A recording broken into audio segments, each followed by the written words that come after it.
Bonjour amis et peuple lecteur, nous revoici pour une nouvelle vidéo et cette fois-ci pas simplement un vlog lecture, c'est grave un vlog lecture, mais avec un petit twist, quoi, voilà. Cette fois-ci il y a un chrono. On va essayer de faire 12 heures de lecture avec moi parce que les 24 heures ça me paraît énorme. En semaine de cours chargés comme je l'ai en ce moment, on va éviter. Voilà, on va pas être les propres responsables de notre échec scolaire et académique. Si je rate, il faut pas que ce soit de ma faute, quoi. Il faut que ce soit de la faute de quelqu'un. Il faut que je puisse accuser quelqu'un d'autre. Là, si je me permets de faire des 24 heures de lecture dans la semaine, c'est que j'ai pas envie d'avoir mon diplôme, les gars. Non, il faut être réaliste. Donc, soyons réalistes. Je vais faire 12 heures. On est lundi et j'espère finir le vlog d'ici jeudi, peut-être. Je suis toujours sur ma lecture Drive de Neil Chesterman que j'ai bien avancé, enfin à mon goût, je trouve. Je suis à la page 147 sur mon livre, mais je sais que j'ai avancé dans les transports avec ma liseuse et du coup, je sais pas exactement à quelle page ça correspond dans mon livre. Donc voilà. Mais je vais continuer à lire. En fait, ce que j'aime bien, c'est lire en papier chez moi, quand j'ai le livre en physique. Lire en papier chez moi et avoir le livre sur ma liseuse et le lire dans les transports parce que c'est plus pratique que d'amener un brochet comme ça dans mon sac. J'aime trop les gars, je me sens... Voilà, je me sens quelqu'un. Quand je ramène ma liseuse pour lire un livre que j'ai déjà chez moi, non mais je me sens quelqu'un. Je me sens plus que quelqu'un, quoi. Bon, là, j'aurais bien aimé commencer le vlog lecture tout de suite, mais je peux pas parce que j'ai un cours. Là, typiquement, à l'heure où je suis en train de vous filmer cette vidéo, je devrais être en train de commencer un travail à distance. Donc, je vais couper cette vidéo au plus vite, faire mon devoir à distance, et après, j'ai un cours en distanciel justement à partir du devoir que je dois faire. Pour l'instant, j'aime trop l'histoire. Je suis toujours aussi entraînée. Il a un truc dans sa plume, Neil Chesterman, qui fait que j'ai l'impression que peu importe ce qu'il écrira, je suis toujours happée par son écriture. Je suis toujours à fond. Je vis les péripéties en même temps que les protagonistes. Je suis protagoniste tout comme eux. Je fais partie du drame. Moi aussi, je commence à avoir soif, les gars. Je commence à avoir soif. J'ai pas dit dans la vidéo, c'est vrai, mais c'est l'histoire d'une ville. Du coup, c'est la Californie. Ils ont plus aucun approvisionnement en eau, que ce soit eau en bouteille, eau du robinet, eau tout court. Il n'y a plus d'eau. C'est la sécheresse, les gars. C'est le désert, vraiment, c'est dur. Les gens souffrent, les gens sont en train de péter un plomb parce qu'il n'y a pas d'eau pour se nourrir. Enfin, il n'y a pas d'eau pour s'hydrater, il n'y a pas d'eau pour vivre tout court, pour se laver, etc. Enfin, c'est compliqué. Les gens sont en train de devenir fous, quoi. Les gens sont en train de devenir fous. Vraiment, j'ai envie de rentrer dans l'histoire, moi aussi, pour voir un petit peu à quel point la folie est dingue, quoi. J'ai besoin de voir ça de mes propres yeux, quoi. Non, mais j'aurais aimé, ne serait-ce que 30 minutes juste pour assister un petit peu aux scènes, quoi. Non, mais ça a l'air dingue. Il est très fort pour me rendre... Je suis très, très impliquée dans l'histoire, là. Je trouve qu'il a une écriture tellement immersive. C'est tellement agréable à lire ce genre de style d'écriture quand tu lis une dystopie. Parce que du coup, ça te permet de plus facilement d'imaginer, de voir, d'imaginer les conséquences, d'imaginer les décors et tout. Enfin, je trouve il est trop fort pour ça, Neil Chesterman. Et un truc qui fait que j'aime autant la lecture, je pense, c'est le fait que je ne lis quasiment jamais les quatrièmes de couverture. Parce que ça me permet du coup de tout découvrir au fur et à mesure des pages et de pas avoir un petit peu, tu vois, les 100-150 premières pages de spoil. Parce que le résumé, en général, c'est ça. C'est vraiment le début de l'histoire. Et là, je me rends compte qu'en vrai, il y a des trucs que j'ai lus et j'étais en mode « Oh, dingue, dingue, dingue !» Et si j'avais lu la quatrième de couverture, j'aurais pas été aussi surprise parce que je m'y serais attendue. Donc voilà, ça participe aussi au fait que j'aime autant découvrir mes lectures au fur et à mesure des pages, enfin, que je suis autant impliquée, autant choquée, quoi. De ce que j'ai lu pour l'instant, le protagoniste, enfin il s'appelle Kelton, c'est deux jeunes, hein, c'est deux adolescents, enfin vous savez, les dystopies ils aiment trop les jeunes. Non mais je crois que t'as pas le droit d'être le protagoniste d'une dystopie si t'as plus de, disons, 18 ans. Si t'as plus de 18 ans, t'es trop vieux pour être protagoniste d'une dystopie. J'en parlerai dans mon livre. Et du coup, le protagoniste, il est un peu... Bon, c'est pas un spoil, hein. On le découvre dès le début. Le protagoniste, lui, il a grandi dans une famille un peu survivaliste, vous voyez. Il a les clés, il sait comment faire pour s'en sortir en cas d'émeute. Enfin, il a toujours été préparé à voir le monde vivre l'apocalypse, en gros. Ses parents sont préparés, son père surtout. En fait, on dirait qu'ils ont attendu ça toute leur vie. Qu'ils sont prêts, genre, ils sont prêts. Alors que la famille de Alyssa, du coup, la protagoniste, ils sont pas du tout comme ça. C'est des gens normaux. C'est vous, moi, tu, il. Enfin, c'est tout le monde. C'est les gens normaux, quoi. Et je trouve que c'est intéressant d'avoir les deux points de vue dans ce genre de scénario un peu catastrophe. Et il y a plein de réflexions par rapport à la société, à l'effet de groupe, à ce que tu es capable de faire quand tu es désespéré, quand tu es réduit à ta condition primitive d'humain qui a besoin de boire, vous voyez, de s'alimenter. de survivre. Et je trouve ça extrêmement, extrêmement intéressant. Après, moi, vous savez, les dystopies, je vous dis à chaque fois les mêmes choses. Moi, quand vous me parlez de dystopie, je suis in, quoi. J'aime trop. Bref. Il y a aussi un truc que j'aime bien. Alyssa, elle a un petit frère qui s'appelle Gareth. Et j'aime trop parce que ça me rappelle un petit peu ma relation avec mon petit frère.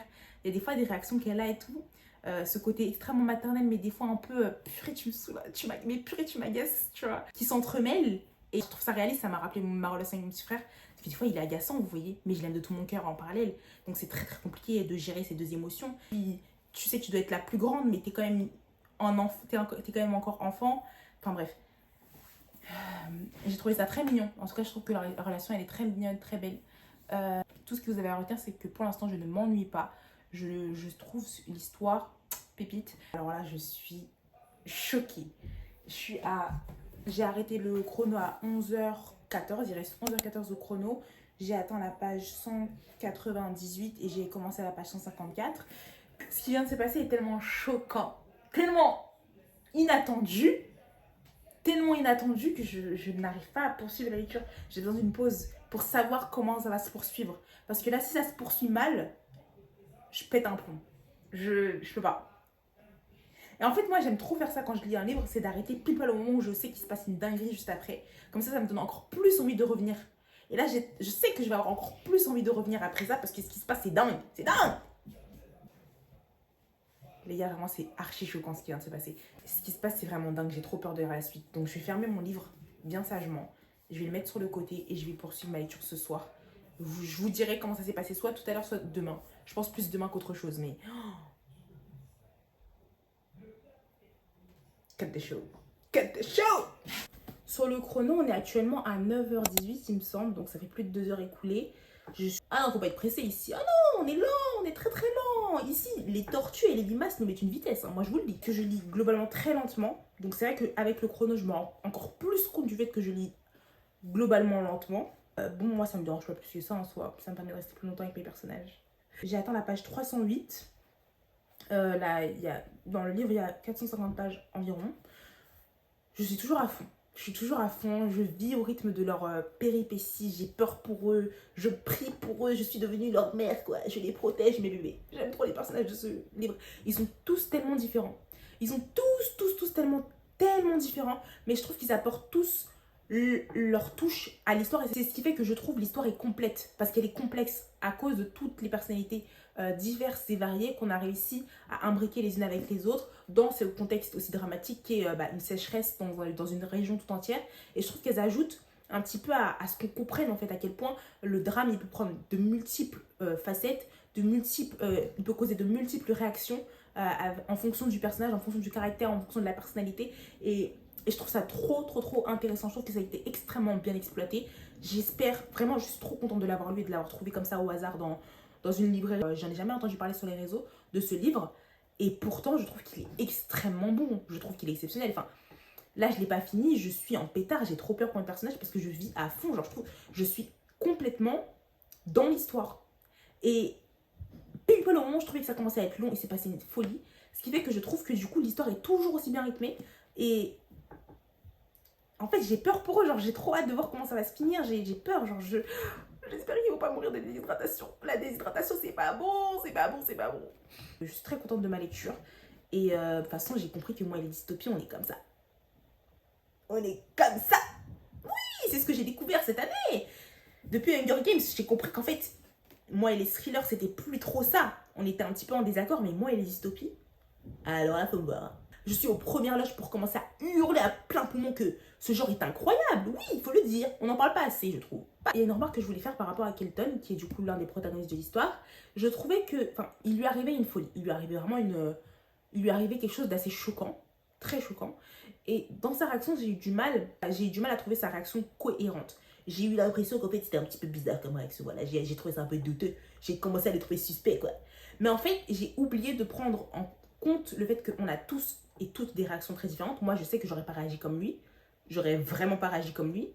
Mais qu'en fait, il n'y a pas qu'une seule façon de réagir face à ce genre de situation. Et qu'en plus de ça, il faut prendre le contexte en compte. Ils vivent dans une région qui est en train de se mettre sans dessus dessous. Les gens sont en train de devenir fous parce qu'il n'y a plus d'eau, parce que les gens ont soif. Voilà. Les gens, en fait, ils décrivent ça très bien. Ils les appellent les zombies assoiffés. Non, en fait, c'est le thème, quoi. C'est littéralement ça. C'est les zombies assoiffés, ce qui se passe là. C'est très dingue. C'est très, très dingue. Et dans ce contexte-là de chaos, en fait, de chaos total, bah, je trouve que c'est encore plus difficile d'avoir des réactions logiques. Parce que rien n'est plus logique. Rien n'a plus de sens là où ils sont en train de vivre. C'est juste le chaos, l'anarchie totale. Le truc que personne n'a envie de vivre. Et qui est l'apocalypse, quoi. Donc, je trouve qu'en fait j'ai juste eu du mal à prendre du recul, donc je suis contente d'avoir continué la lecture. Enfin, j'allais pas arrêter, mais je suis contente d'avoir eu ma réponse plus tard, parce que dans la réaction de Kelton, après on a un petit peu des explications par rapport à tout ça, et je trouvais que c'était logique en fait quand on a son point de vue. Et c'est pour ça que des fois il faut essayer de se mettre à la place des gens, parce que on a l'impression des fois que les gens ils réagissent mal, ou enfin comment dire, des fois on comprend pas trop les gens, mais c'est parce qu'on n'est pas dans leur tête, parce qu'on sait pas ce qui s'y passe en fait. Et t'as pas forcément besoin de tout comprendre, des fois tu dois juste accepter la situation, accepter que les gens ils sont différents de toi, et les prendre avec leurs différences. Et je trouve ça intéressant. C'est des réflexions complètement personnelles que j'ai eues grâce à ce questionnement, mais ça n'a rien à voir avec l'histoire, je pense. Je pense que c'est juste moi qui m'en fais des tonnes, parce que j'aime trop la psychologie des personnages et je peux en parler des heures et des heures. Quand il y a un personnage qui a de la personnalité, qui est profond, qu'on a des fois du mal à cerner, ça me fait kiffer. J'aime trop, trop, trop, parce que ça me permet de réfléchir. Et je trouve que c'est en ça que j'aime autant la fiction, parce que certes, j'ai du mal à lire de la non-fiction, mais je trouve que j'en ai appris tellement sur l'humanité juste en lisant de la fiction. Je ne comprendrai jamais les gens qui disent que la fiction c'est de la sous-littérature, etc. Parce que, je sais pas, je trouve que c'est des genres qui te rendent tellement humain. Parce que tu as lu tellement d'histoires. Bon, là je m'éparpille, hein, mais c'est YouTube, j'ai le droit.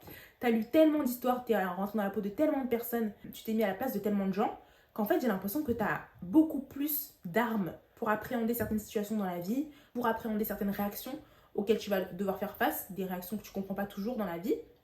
Mais je sais pas, je trouve que ça te rend tellement plus humain, tellement plus empathique. Et bref, moi je prie pour que mes enfants soient fans de lecture. Voilà, je prie pour que je vais leur transmettre ça, parce que moi c'est grâce à ma mère aussi. Et je lui en suis reconnaissante. Merci maman. Merci de m'avoir foutu des livres de mon berceau, quoi. Merci beaucoup, en fait. Merci pour les travaux, quoi. Merci, merci. Oui, même chose, ma mère, justement, elle lit pas de fiction. Elle lit que de la non-fiction, elle lit de l'histoire, elle lit de la spiritualité, elle lit des trucs comme ça, de la géopolitique. Ma mère, c'est quelqu'un de cultivé, quoi. Ah ouais, non, le jour et la nuit, quoi. Ah oui, non, mais ça fait peur à voir. Nous deux dans la même pièce, c'est pas pareil, hein. C'est vraiment la lune et le soleil, quoi. Oui, oui, non, même nos personnalités sont complètement diamétralement opposées. Il faut nous voir, hein, faut nous voir, faut nous voir. Et voilà, je continue l'histoire, j'espère que je vais la finir. Je pensais la finir ce soir, parce que j'ai envie de faire d'autres choses ce soir. Je sais pas, je pense pas que je vais lire ce soir. Ou peut-être pas beaucoup en tout cas. Mais je compte bien la finir demain, l'histoire. Voilà, je sais pas combien de temps je serai sur le chrono d'ici là. Mais d'ailleurs, en parlant de... Enfin, là, c'est un vlog lecture, littéralement ce que je fais. Mais je trouve ça tellement plus pratique de faire un vlog lecture avec un chrono que de faire un vlog lecture de ma semaine. La seule différence, c'est que j'ai pas à faire de plan dehors pour faire des transitions. Et les 3-4 plans que vous voyez de moi dehors, ça me prend beaucoup d'énergie. Voilà, parce que filmer dehors, c'est pas du tout mon fort, quoi. Les 12 heures de lecture avec moi, c'est vraiment pas mal, quoi. J'aime beaucoup. J'aime trop. Tout ça pour dire que j'aime beaucoup ma lecture, quoi. Genre, je parle un tas, mais j'ai le droit, c'est YouTube. Là, dites-vous, j'ai passé 10 minutes à parler dans le vide, ça ne filmait pas. Je sais même plus ce que j'ai dit. Et pourtant, je sais que j'ai dit des choses très pertinentes sur la lecture. Très pertinentes. Donc, je suis très dégoûtée. Mais bon, il faut que j'essaye de me souvenir de ce que je voulais vous dire. Il reste 7h05 sur le chrono. Même pas à la moitié du chrono. Même pas. On avance à pas de tortue. J'ai terminé Drive de Neil Chesterman et de Jarrod Chesterman. Je suis très très très heureuse de cette lecture. Je suis extrêmement reconnaissante d'être tombée dessus par hasard en librairie, en fouillant comme ça. Parce que j'aime trop trop trop fouiller dans les librairies, trouver des livres qui m'intéressent vraiment. Et pas uniquement des recommandations BookTok ou BookTube, vous voyez ce que je veux dire? Donc voilà, j'aime trop fouiller, découvrir par moi-même. Voilà, c'est mon petit côté exploratrice.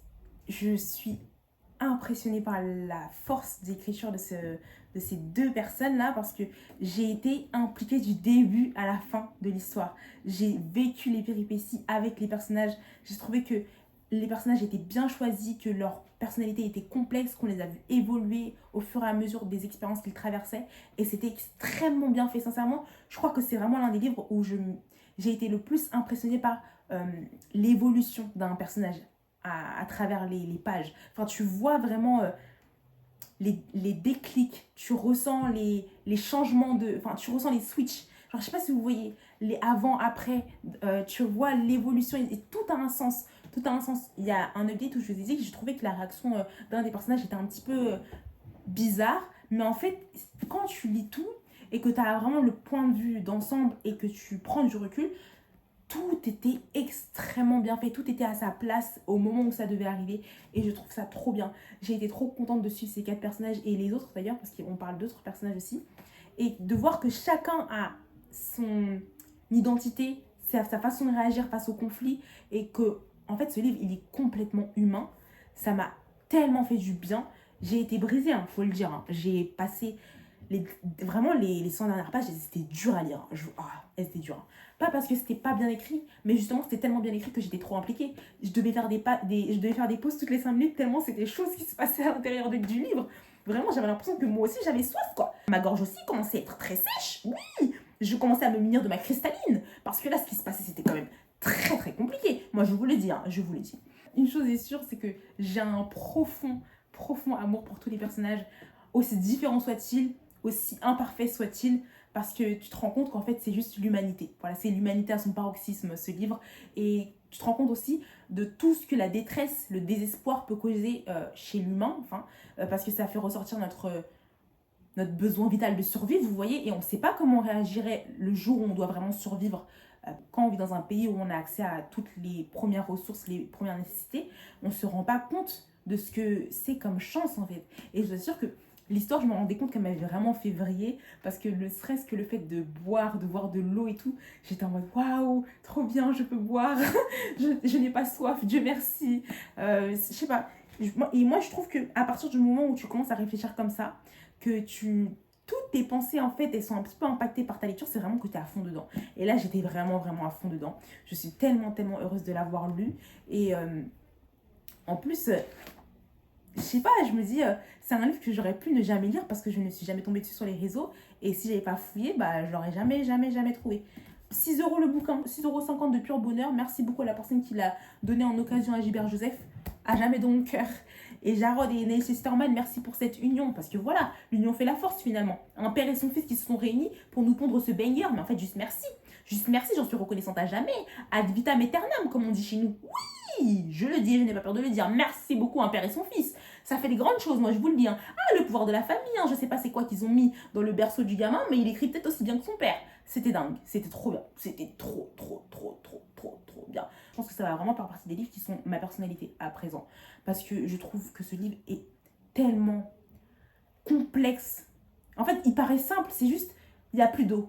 Mais quand tu vois toutes les conséquences que ça engendre dans une population, sur un individu, sur une cellule familiale, etc., tu ne peux que être impressionné par la façon dont il a traité le sujet. Et tu ne peux que te sentir impliqué, tu ne peux que en fait vibrer avec les personnages. C'était, voilà, je me sentais en phase avec eux complètement. Oui, je vous le dis. Quand j'aime un livre, je pense que ça se voit parce que je m'étends sur le sujet, j'en parle.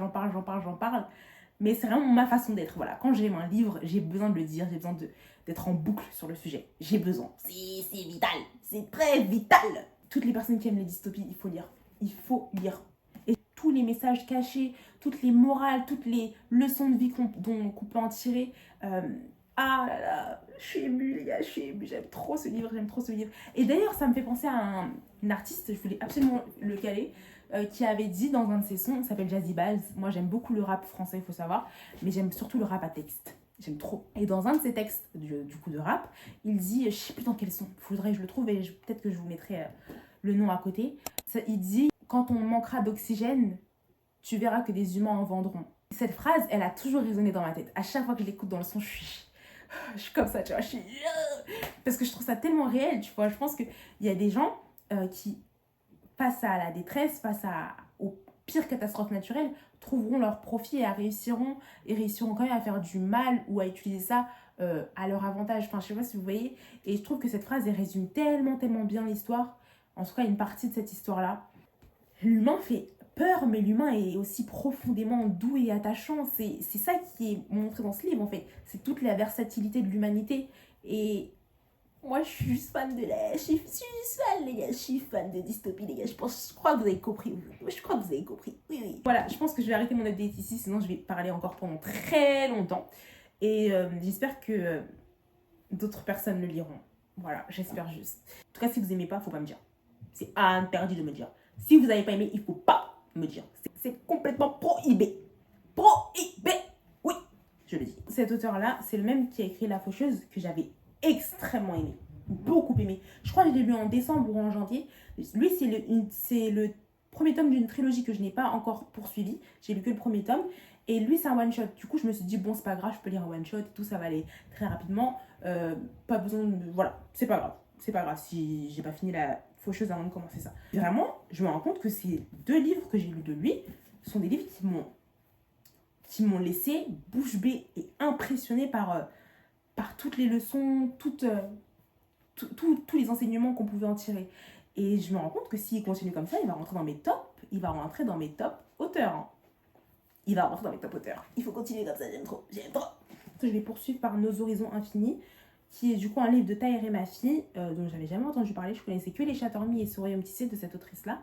En plus, elle est voilée. Je la connais pas, mais elle est voilée.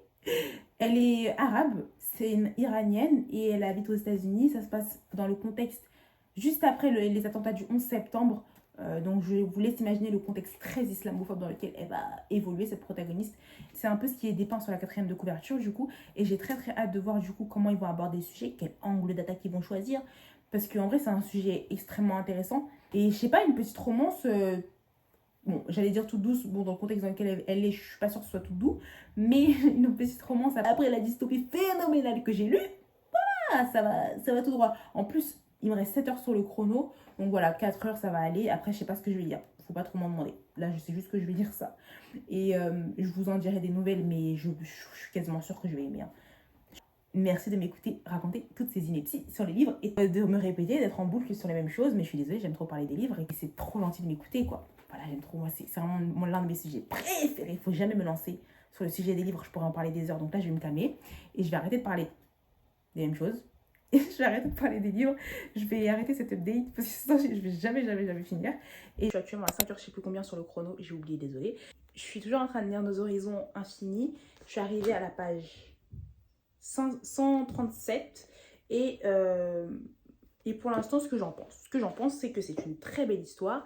Au début j'avais énormément de mal avec la protagoniste que je trouvais un peu trop froide et distante, mais après dans les explications on comprend pourquoi.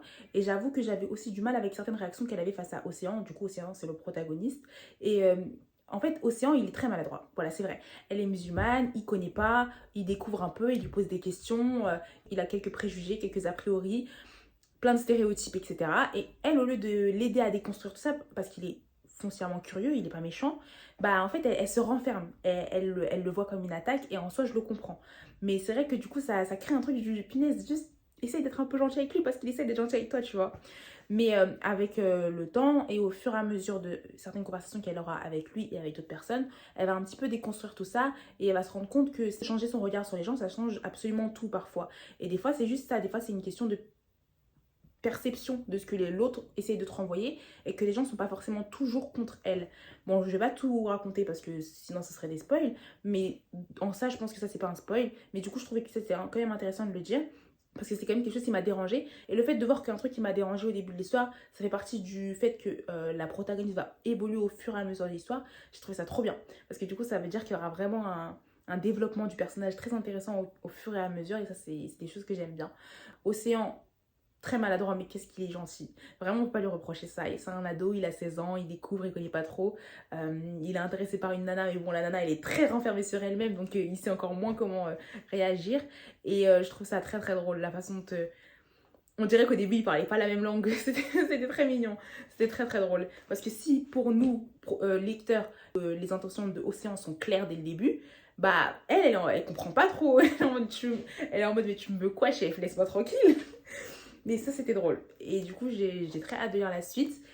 Je vous en ai dit pas mal sur l'histoire. Je pense que ça peut voilà, vous donner le contexte pour découvrir l'histoire. Et voilà, je pense que je vais pas vous faire trop d'updates parce que c'est une romance. Et si je vous fais trop d'updates, je vais vous spoiler toute l'histoire. Donc, je vais essayer d'avancer, voire de finir l'histoire. Et peut-être que je vous ferai une revue à la fin ou au milieu s'il se passe une folie. Voilà. Je suis arrivée à 2h28 sur le chrono, donc il reste pas beaucoup de temps. J'ai enfin terminé Nos Horizons 1. J'ai oublié un truc.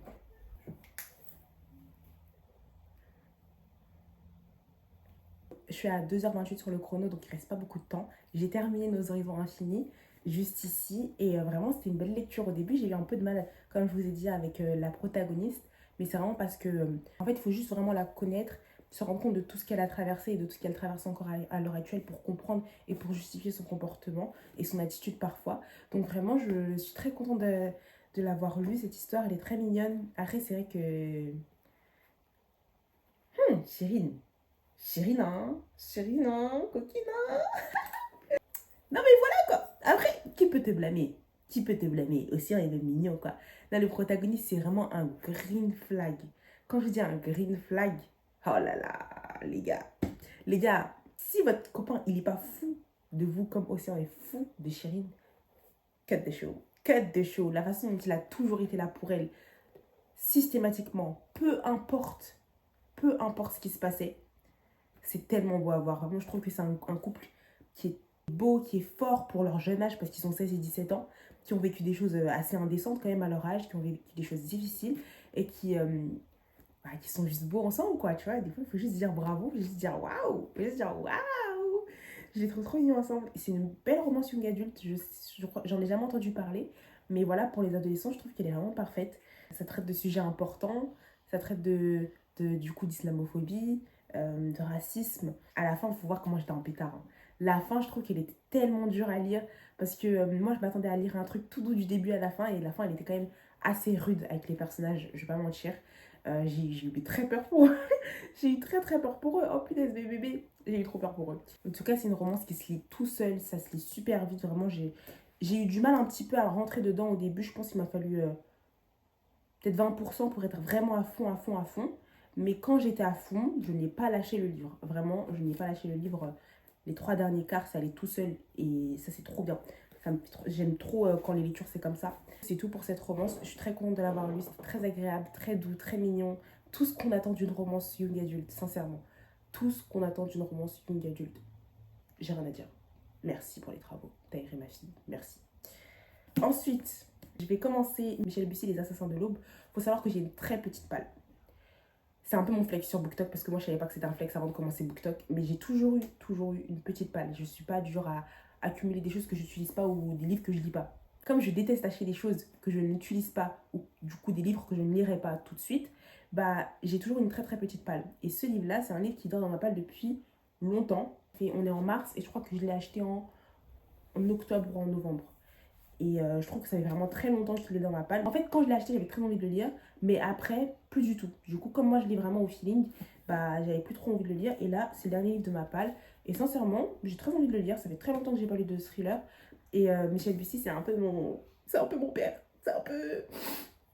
C'est un peu, voilà quoi, mon papa littéraire. Parce que c'est avec lui que j'ai commencé la lecture de romans quand j'étais préadolescente. J'ai toujours lu depuis petit des BD, des mangas, quelques romans par-ci par-là. Mais vraiment, c'est lui qui m'a vraiment initiée à ce truc du punaise, les romans, c'est génial. Et depuis lui, je ne lis quasiment que des romans. Je lis quand même d'autres trucs, mais majoritairement, je lis des romans. Ça m'arrive de lire des manhwas, quelques mangas, mais c'est vraiment très rare. Alors que ça rythme mes journées et ma vie, les romans, quoi. C'est moi, les romans.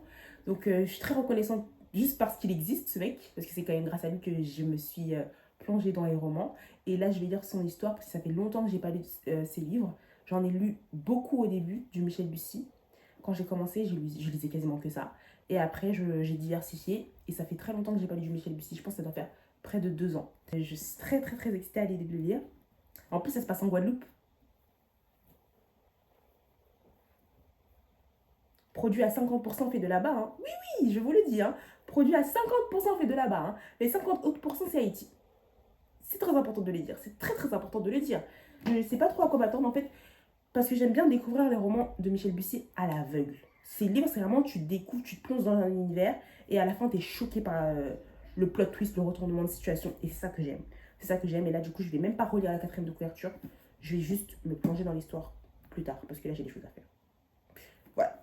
On a fini le challenge, les 12 heures se sont écoulées, il reste 0 au compteur. Sincèrement, hier, j'ai même pas vraiment avancé dans la lecture de Michel Bussy. Vous allez me dire, mais du coup, j'ai lu quoi pendant 2 heures? Ce livre-là, le problème, c'est que ça fait très longtemps que j'ai pas lu du Michel Bussy, je me suis un petit peu déshabituée de sa plume, c'est-à-dire que là, les descriptions, la façon dont il amène son histoire, j'ai été très habituée à un moment de ma carrière de lectrice, voilà. Il y a, je pense, 4-5 ans, ça aurait été très facile de le lire, j'aurais lu ça d'une traite. Mais maintenant, je suis tellement plus habituée à ce style d'écriture. Je sais pas, il faut que je m'y remette. Et du coup, j'ai eu un petit peu de mal hier. J'ai avancé de quelques pages, mais c'est tout. Donc, en fait, je me suis juste perdue sur Wattpad, quoi. Non, mais en fait, je peux tout vous expliquer, c'est parce que vous croyez. Voilà, les 2 heures de lecture, c'est Wattpad. Voilà, c'est pas Michel Bussy, c'est pas Tonton Bussy, c'est pas les Assassins de l'Aube, c'est pas les meurtres en Guadeloupe. Non, c'est Wattpad, les gars. Pour ma défense, Wattpad, c'est comme un ex toxique. Tu le détestes, mais il va forcément revenir et tu vas accepter, en fait. Et vous avez une relation en même temps d'amour et de conflit, finalement. Wattpad, en fait, même si je dis j'arrête de ma vie entière, je crois que je pourrais jamais vraiment arrêter. Parce qu'en fait, oh, ma bella, Wattpad, tu connais? Eh, moi, les gars, je fais partie des vétérans. J'ai Wattpad depuis 10 ans. J'ai grandi avec cette application. J'ai grandi avec la folie furieuse de Wattpad, les gars. Ce qui explique probablement certaines choses chez moi. Probablement. J'admets, j'ai accepté mon cœur reste ouvert. Non, j'ai juste lu une histoire comme ça. Carrément, j'ai déjà oublié le nom, quoi. Mais c'était très bien, c'était génial. C'est... De temps en temps, t'as besoin de te reconnecter avec tes racines wattpadiennes. Tu vois ce que je veux dire? Ces années où tu pouvais lire pendant des heures sous la couverture parce que tes parents te guettaient. Et il y avait l'école demain. Oui, j'ai grandi comme ça. Wattpad, ça restera à jamais la terre-mère. Voilà, la terre de mes ancêtres, finalement. Je pourrais jamais cracher sur cette application qui m'a vu grandir, évoluer au fur et à mesure des parcours et des obstacles de la vie, finalement. Je n'aurais pas été la même sans Wattpad. Je n'aurais pas été la même sans. Oui, je le dis. C'est comme ça que j'ai fini les 2 heures. Ah, croyez-moi que j'ai lu bien plus que 2 heures en plus. Hein. Croyez-moi. Mais c'est ok. C'est ok. C'était une histoire random. Copier-coller de ce que j'ai lu des dizaines de fois. Avec des histoires de werewolf. Peut-être. Peut-être. Mais ça, c'est un secret. C'est un secret. C'est ainsi que s'achèvent nos 12 heures de lecture ensemble. Je pensais que j'allais finir ça bien plus vite. Vous savez que les 12 heures, ils m'ont pris genre quasiment une semaine. Je me rendais pas compte à quel point c'était dur de lire longtemps en semaine. Comme j'avais cours la semaine, c'était quasiment pas possible de lire 4 heures d'affilée comme ça, d'un coup. Sinon, le soir, moi, j'ai besoin de dormir, les gars. Il faut... Voilà, ma dette de sommeil, elle en a assez. Il s'agirait de respecter mon rythme de sommeil, mon cycle morphéique. C'est très important. Très, très important. Oui. Bah, en tout cas, ça a été un plaisir d'avoir filmé cette vidéo. Je sais pas tout ce que j'ai dit dedans. Je suis pas sûre de... Vraiment, je suis pas sûre de ce que j'ai dit dans ma vidéo. Je sais pas. Parce qu'en fait, quand tu filmes des vidéos de YouTube, le truc, c'est que tu filmes sur tellement longtemps que tu ne sais plus ce que tu dis. Vraiment, je sais que j'ai beaucoup aimé Drive, que j'ai énormément aimé Nos Horizons Infinis, que j'ai commencé Michel Bussy, mais après le reste, ce que j'ai dit entre, faut pas faire attention. Faut pas faire attention, j'étais probablement fatiguée. Oui, il faut pas faire attention, d'accord? En tout cas, voilà, bonne semaine à tous. Merci d'avoir regardé ma vidéo, ça me touche trop. Et à la prochaine.